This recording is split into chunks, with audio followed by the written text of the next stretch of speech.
You can never plan enough. No matter how strong your business plan is, keep improving it, keep planning for the next 5 years, 10 years, 2 years, month, week, day. Always keep planning. The more you plan, the less chances of mistakes, less risks, and more chances to succeed. Welcome to the In Factor. Conversations about how great entrepreneurs started, stumbled, and succeeded. I'm Rebecca White, and on today's episode, I'm joined by my former student and social entrepreneur, Edouard Carrie. Ed is the founder and CEO of Environmental Cleaning Solutions, SA. ECSSA is a recycling company that has taken steps to address the issues of sanitation and employment in Haiti. Since its inception, ECSSA has collected over 60 million pounds of plastic material while providing income and opportunities to thousands of the citizens of Haiti. I'm delighted to have Ed join me today, and I hope you enjoy this conversation. Ed, it is so exciting to have you with me today on In Factor. Thank you for taking the time to be here. Thank you, Dr. White. It's a pleasure to be here.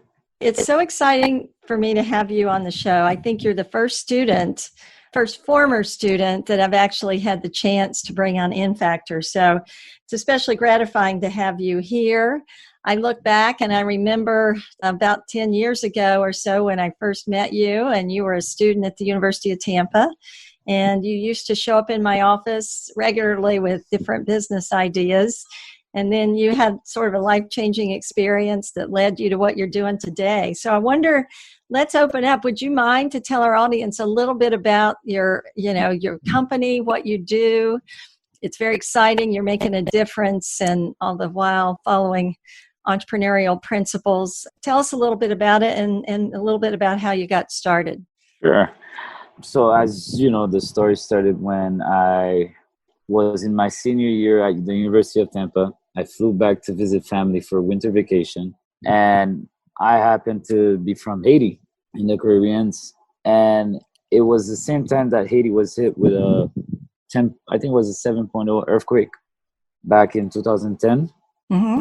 And, throughout that whole time, I always wanted to be an entrepreneur. I had different types of projects, but being able to witness this kind of tragedy changed everything.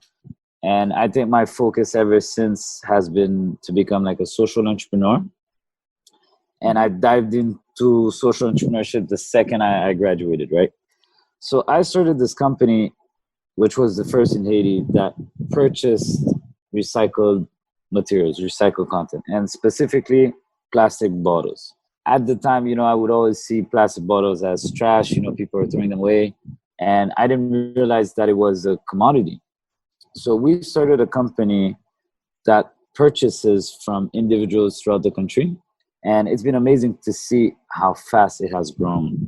Dr. White, we have thousands and thousands of people literally every day going out in the streets, picking up plastic bottles as their sole revenue source.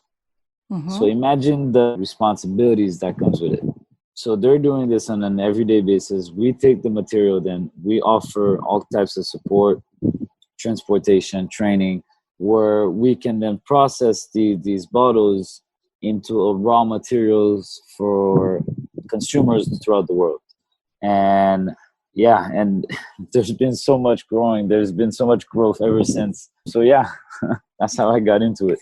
Well, I've talked to you several times, especially shortly after you got started. And I know this is a huge operation, right? You're all over the country now, right? And you've put a lot of Haitians to work in many ways, thousands, like you said, that pick up bottles and trash and bring it in, and you pay them for that so that they can feed their families. But you have a number of employees as well, right? Tell us about the team that you have there and how that's all worked, how that's grown over the years. Right. So the direct operation includes about 40 direct employees.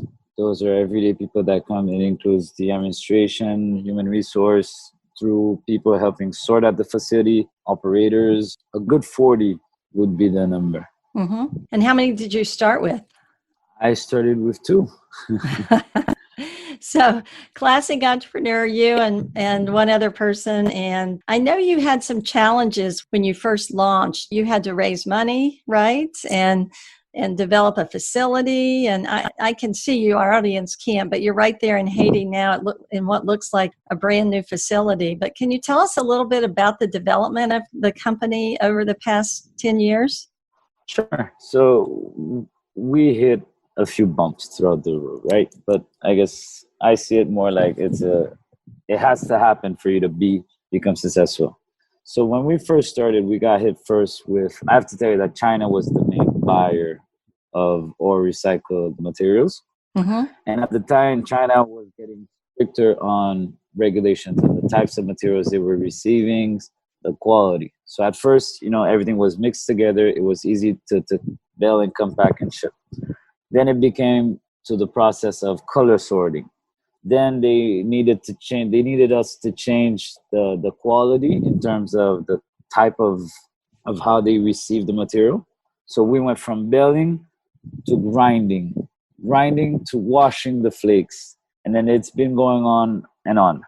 But we've had different challenges, such as seeking capital has been difficult in Haiti. Being in the Caribbean, but I'm guessing all the other Caribbean countries are suffering the same issues.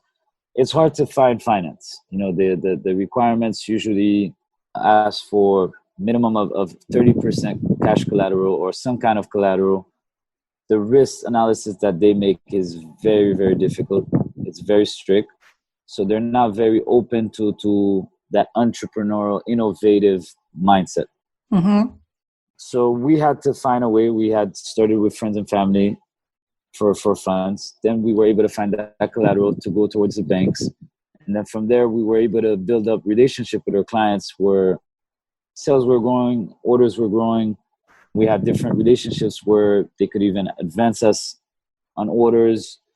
And then with those strategies, with those methods, I was able to grow the company. Does that make sense? Mm-hmm. Yeah.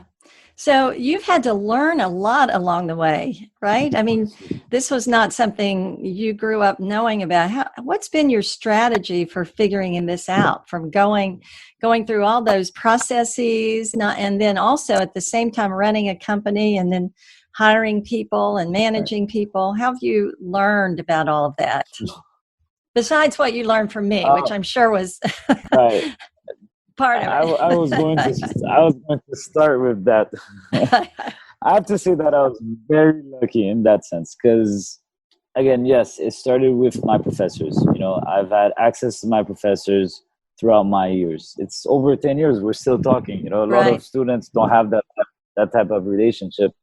But what led to that is that through having access to my professors, for example, guided me to hire consultants. So I've had intensive consultant training over the years, just different types of training that, they guide you. They guided me through bankruptcy. They guided me through how to grow sales, how to recruit stronger, like how to strengthen your human resource capabilities, how to seek more money, how to negotiate better with bank. I've had all sorts of training, and it's really being able to surround yourself with people that have gone through similar experiences. It doesn't have to be the same sector, but you have questions, you go through difficult challenges, you ask around, you ask people, you ask mentors. And I think that's more difficult in Haiti sometimes than others. But yeah, and also just never giving up. You're facing a challenge, it's finding a solution. And sometimes there's several, sometimes it takes time, but it's talking it out. And you'd be surprised how much people want to help others. People do want to see others succeed. So you take advantage of that. It's interesting as I listen to you talk, because one of the things that always has struck me about you is your humility. You're willing to to learn and you're willing to be open. And I think but at the same time, you persevere and you keep going and you're resilient. It's, the classic entrepreneurial mindset. And I know it hasn't been easy. I think you all work down there sometimes in blazing sun. I mean, it's hard work that you do. How do you stay motivated and how do you keep your team motivated with all of that hard work? I guess it's part of me, that positive attitude. I set myself objectives. I have 5 years objective, 10 years objective, 15 years, 20 years. And I'm the type of guy that I have to reach my goals. And when I say goals, like if you put a number, for example, let's say you want to reach 10, and let's say I don't reach 10, I possibly, let's say, reach 6, but I know that I put in my best effort. I'm satisfied. Like, I'll keep going. I know I'll work 2 years more to get to that number. So I don't know if it's just a characteristic of my my attitude, but I don't leave any space in my mind for negative thoughts. I don't have that luxury of negative thoughts. If you start from my experience, like if I start going that route, everything just starts going down. Whereas if you start being positive, you're going to find people that will help you. You're going to find, people call them coincidence, but I believe that there's just, it's positive attraction. I believe a lot in the law of attraction, and it has worked for me. And you would be so proud of the different projects that I've been involved in what we're doing in Haiti. There's more than the recycle. We're trying to build something that can provide financing for solar panels right now in Haiti. And I think that's going to be the future for us in Haiti. Well, I am definitely proud. And you mentioned social entrepreneurship. That's been your passion. And that's been what's driven you. And again, I'm so impressed and so proud of what you've done. And tell us a little bit about how, there's, I think, a lot of other students and a lot of listeners to this podcast that probably would like to think about a social enterprise. And yours is truly one. I mean, thousands of people whose lives are improved because you've done what you do. And I know that puts a lot of pressure on you, but how do you measure your social impact? And tell us a little bit more, tell the audience a little bit about the social impact of what you've done and what you want to do. So at first, I saw the environmental impact, right? That we were recycling, that it would be good. Then the social aspect in terms of economic came in, right? So we have thousands of people literally depending on the model. But then when you put more things to it, I've been able to create a business that has become, that has international relationship. But to give you an idea, I've been able to secure a deal with HP. That is huge. That has actually even put Haiti on the map when you look at it. HP is making so much noise saying of what we're doing. So much positive to not just for themselves, but to also try to influence other companies to do the same. Countries like Haiti, for example, we have the potential and there are the skill sets required to help grow something like that. Yeah. So how do you measure social impact? You mentioned goals. Do you set goals for social impact as well as goals for the financial health of your company and the growth? Sure. So how do we measure social impact? There's different. We have internal objectives, internal goals in terms of, the amount of people that we want to influence, the amount of people or the amount of pounds, for example, that we want to reach by certain times. I don't know if you see my website, but we've literally picked up over 60 million pounds of plastic or other recyclable materials in the last 10 years. That is huge for Haiti.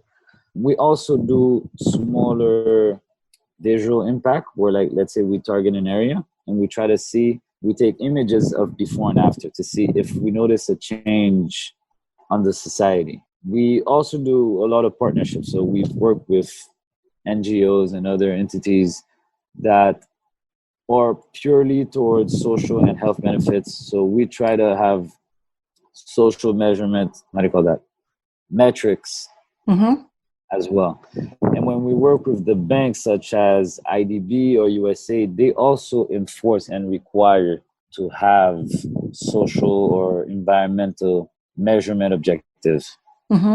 That's very interesting. You said you take photos and you look at the impact.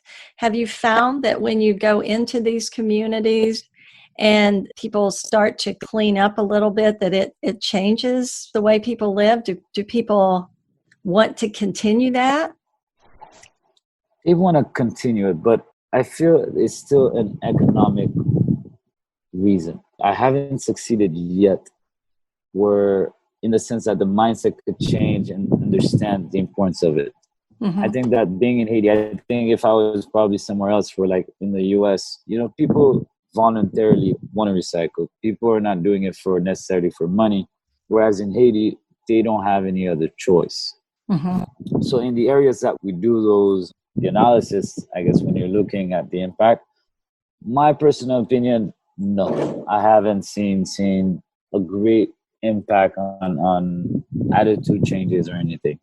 Not enough, at least. Mm-hmm. Mm-hmm. But again, it goes to the needs of the people, and the people it's a survival need that you're filling. Exactly. So you recognize that, and you've made a big difference in that regard.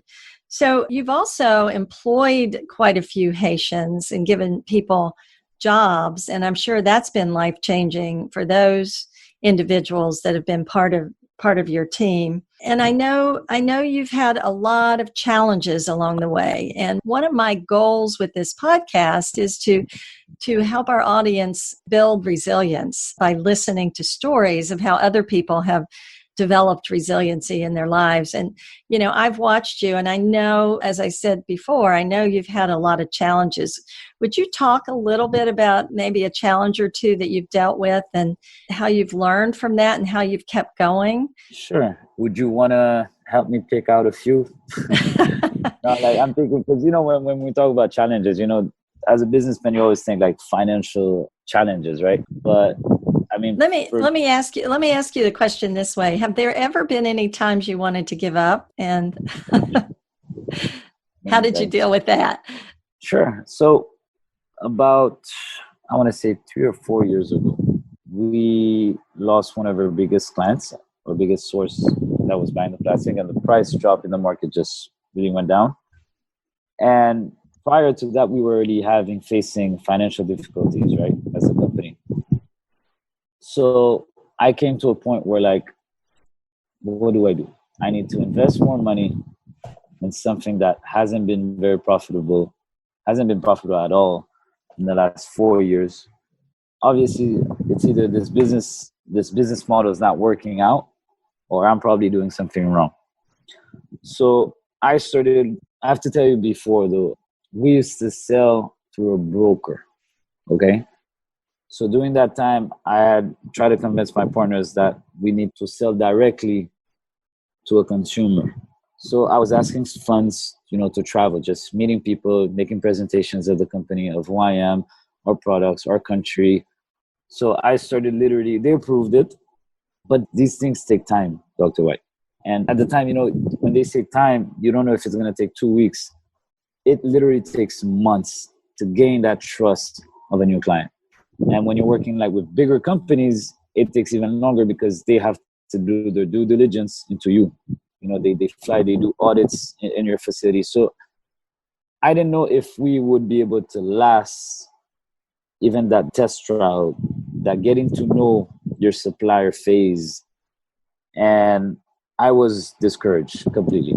I was not getting paid any salary. I had no source of income coming in.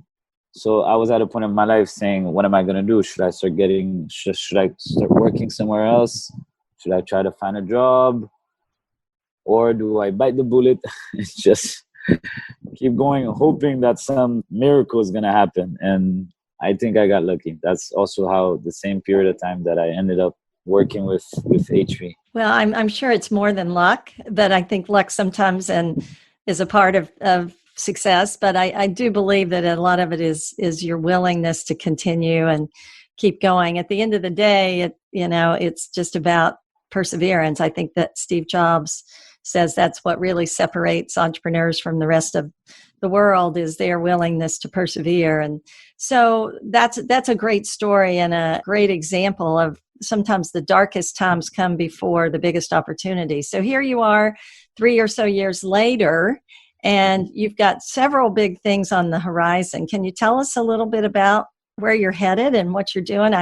Like I said, I know you've got it looks like a brand new facility there that you're in. And so it looks like maybe some exciting things are going on. There's a lot of things. So a few years back, about 5 years ago, I also invested in a company called Tropiclean that focuses on waste management, pest control, and cleaning services. Now, it might sound a little bit boring, but we're the only company in Haiti certified to clean airplanes. We're the only company certified for the COVID-19, for example, cleaning services. So for us, like in the recent past month, for example, we got hit. A lot of companies were closing down. So cleaning services was not their main priority.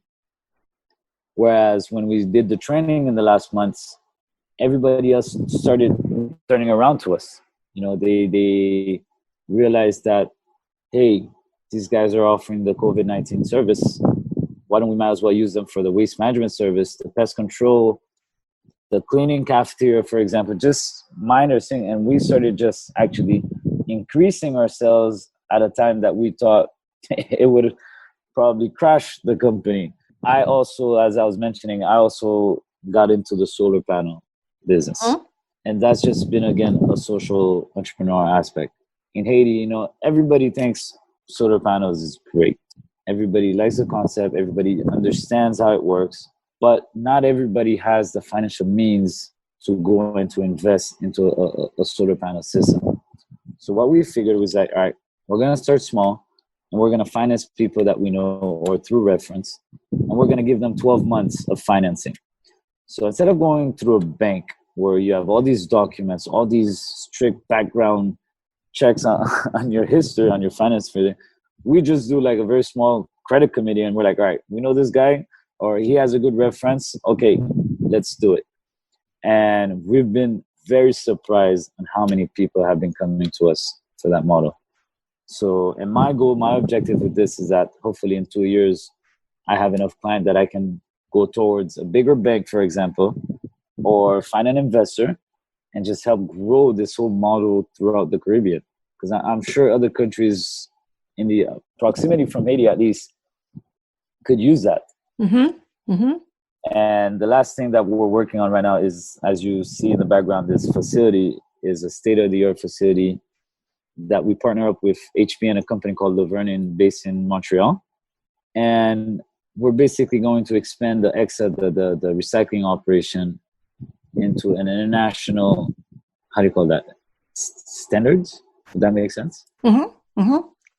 So yeah, this is supposed to be able to wash the plastic to a level where like any company can make more stuff out of recycled content coming from Haiti. You know, a lot of people think Haiti, you know, they don't have the capabilities. The quality is not going to be good. I don't want to go down there. So I don't know. It's a positive change. That's really amazing and exciting. You might remember that I always used to say, if you want to find an opportunity, look for a problem. And I think you learned that lesson well, because you've identified a lot of different problems, and not just problems like people need energy, but they can't always get the financing they need to get it. So you're working every part of the supply chain, if you will, to make these things happen. And that's so impressive and really exciting. As I was listening to you talk, Ed, I heard a lot about relationships. And I'm wondering, is Haiti a country that still relies heavily on relationships? Yes, Haiti does rely heavily in relationship. I don't know if it's the culture, but things tend to take a long time. And a lot of times, like when you want to get things done, you have to make a phone call to somebody that you know or something that can help make things move faster. For example, you want to get a quotation for like an electrical startup or setup. It's going to take days before they can send out a team to make an evaluation. Then it takes another an amount of days to do the quotation. And once you approve it, it takes so much longer. So sometimes when you know people, it helps go faster. I don't know if that was where you wanted Yeah. oriented. So, and I'm assuming that trust is also a part of that you build over time, an important part of the equation. So you've got international company relationships. How did you develop those? So we worked on those relationships through another company that we kind of partner up with in Haiti called Thread International. And they were actually the ones that they were trying to sell the plastic basically to help increase the revenues for the collectors. Mm-hmm. And at the time, Thread was making actually their own fabrics to make textile products. Okay. So they got me in touch with a company called Laverne through HP. Mm-hmm. And they literally flew down to Haiti. They visited all the recycling companies. And we just had a better chemistry, I guess. We got along from, I guess, the first, how do you call that? The first sight. Mm-hmm. They liked my understanding and my objective in terms of a social entrepreneur.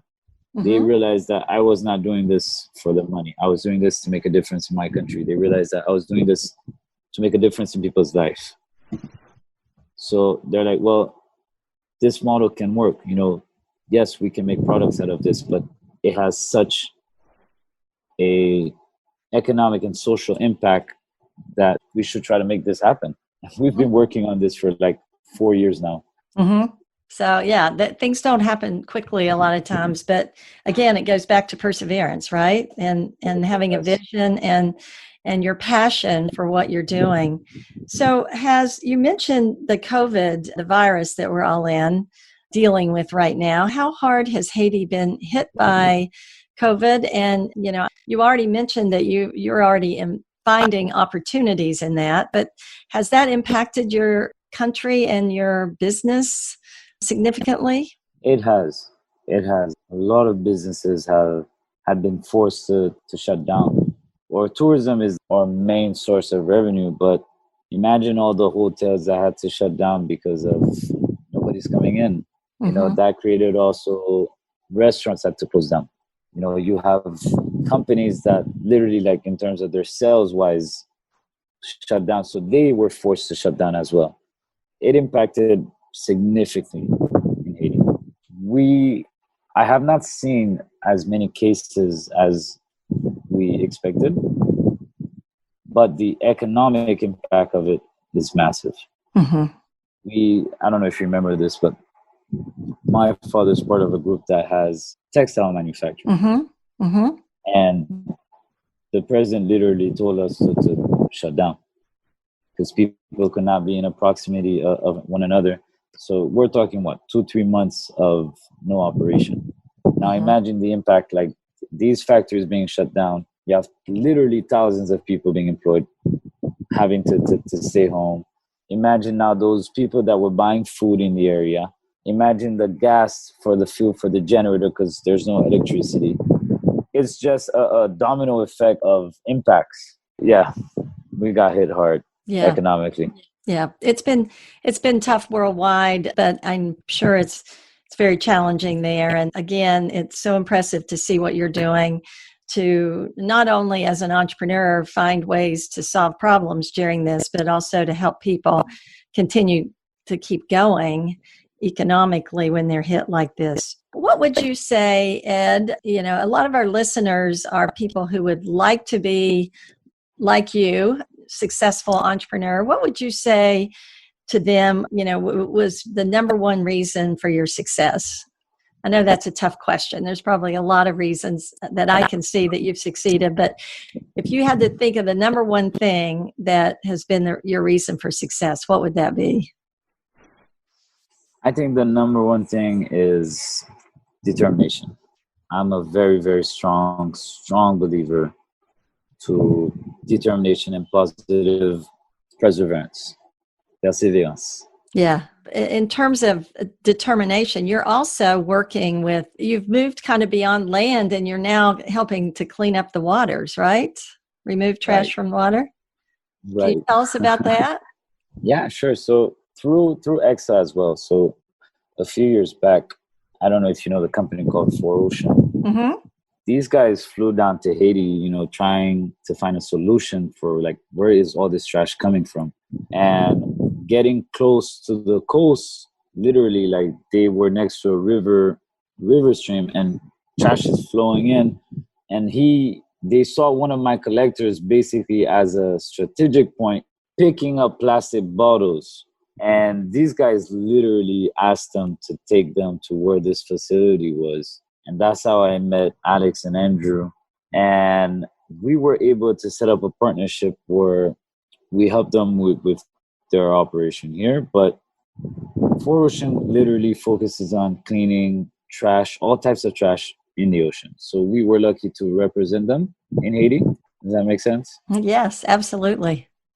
So you're an international businessman who has taken your idea from college that came after a personal experience, seeing devastation, and turn it into an amazing social enterprise that has impacted thousands of people. Your company is cleaning up the land, cleaning up the waters around Haiti, and you're now involved in solar energy and actual literally cleaning of buildings and sanitizing, especially during this COVID experience. And you're about to launch a big international partnership with HP and a Canadian company. Wow. So exciting and so impressive. And I know it all goes back to what you said earlier: determination, hard work, willingness to learn, resilience, the true entrepreneurial mindset. It's been such an honor to talk with you today, Ed. I look forward to catching up with you personally again, but I'm so glad you took the time to share a little bit about what you're doing. I know you're really busy with that new facility and everything that you're doing. But before we close, if there was one piece of advice that you could leave with somebody, if you wish you'd gotten it maybe 10 years ago, what would that advice be? Planification. You can never plan enough. No matter how strong your business plan is, keep improving it, keep planning for the next 5 years, 10 years, 2 years, month, week, day. Always keep planning. The more you plan, the less chances of mistakes, less risks, and more chances to succeed. Great advice.